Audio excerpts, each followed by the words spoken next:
Les chars montent vers l'étoile. C'est une chasse à droite. Prudente.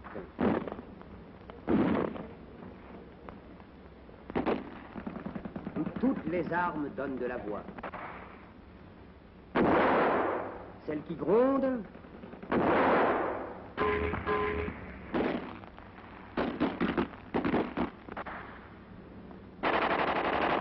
Et celle qui claque.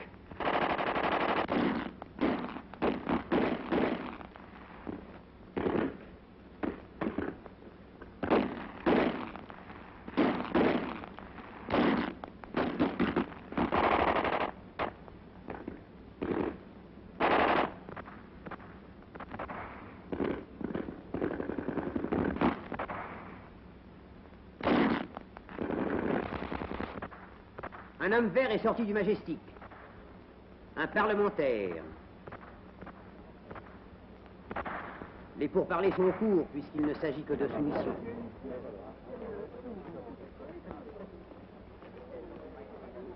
Et le drapeau blanc improvisé rentre dans le blocos dont la grille n'est plus celle d'une forteresse, mais désormais celle d'une prison.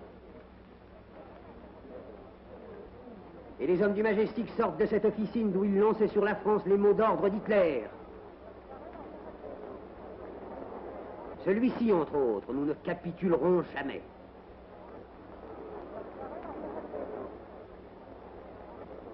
Ils ont capitulé.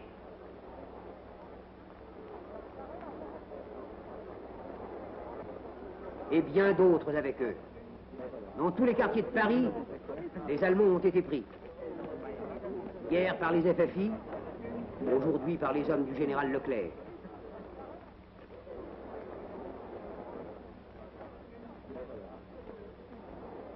Et l'on voit les captifs sortir de tous ces bâtiments où ils s'étaient crus chez eux. Les longues colonnes coulent à travers les rues. Nous avons connu trop d'images semblables à celle-ci. La France pense aujourd'hui à trop de ses fils enfermés, pour ne pas dire sans haine, mais sans faiblesse. Chacun son tour.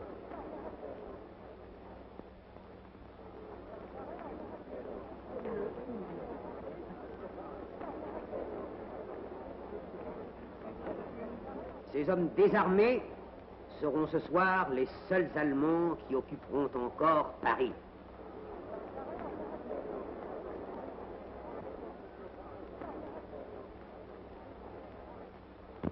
Paris, lui, au contraire, s'arrache à ses 4 années de captivité. Libération! Le général de Gaulle, qui fut le premier à vouloir cette libération, est entré à son tour dans la ville libre.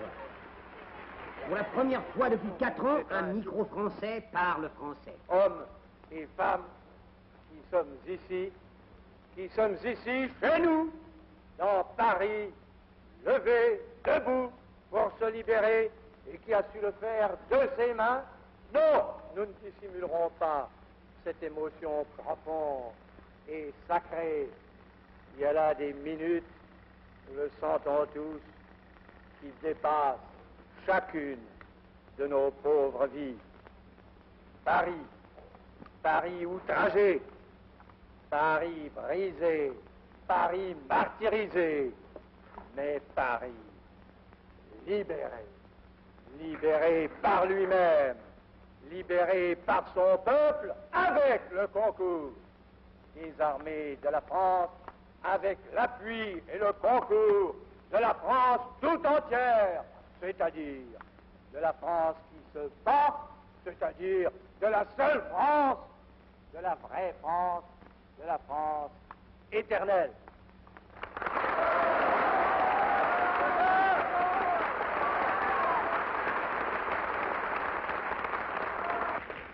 La joie est maintenant permise. Elle éclate. Paris déborde.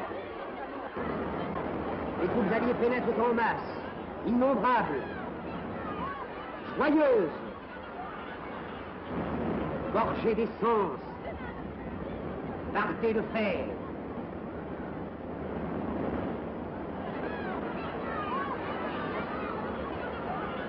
On les acclame.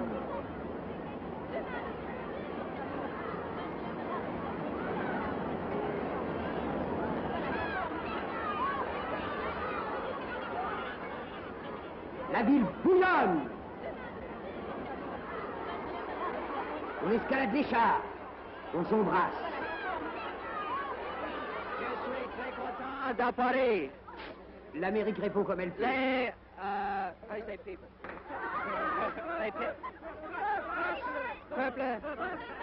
Le peuple de Paris est bon et joli.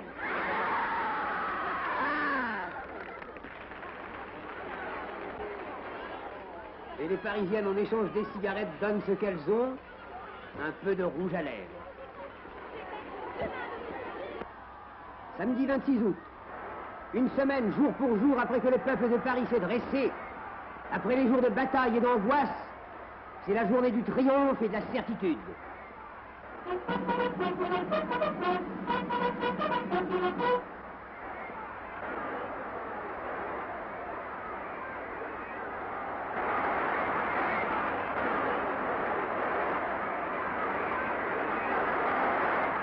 Le général de Gaulle, chef du gouvernement provisoire de la République française, va traverser la capitale sur un tapis volant d'acclamations.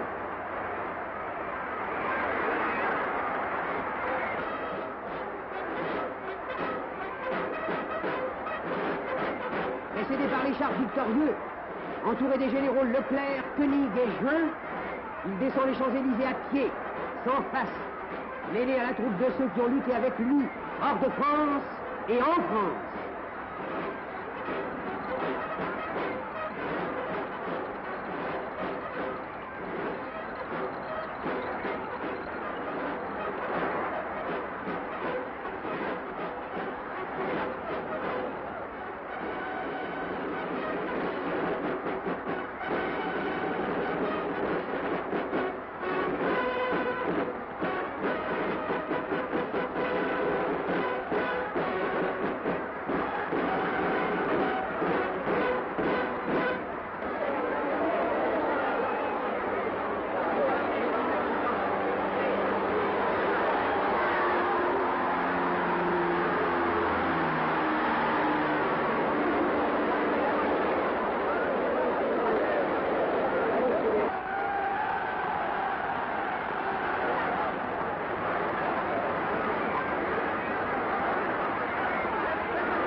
Sur la place de la Concorde qui plie sous le poids de la foule, le général est remonté en voiture.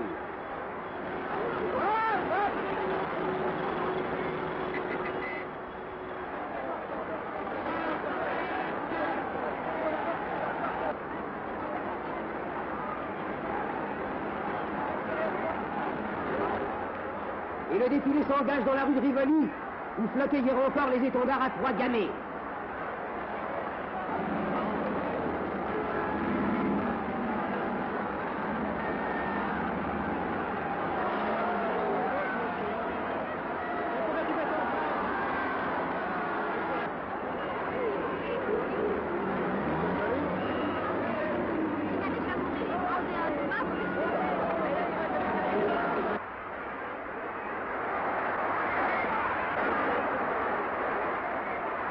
À l'hôtel de ville qui fut le premier centre de la libération, le général de Gaulle salue Paris et le remercie.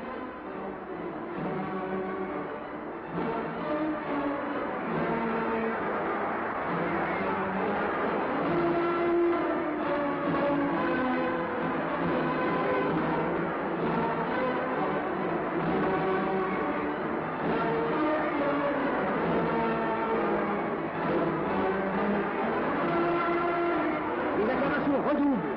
La joie déferle de rue en rue, partout, et vient éclater sur cette grande place au cœur de Paris, au cœur de la France, la place de la République.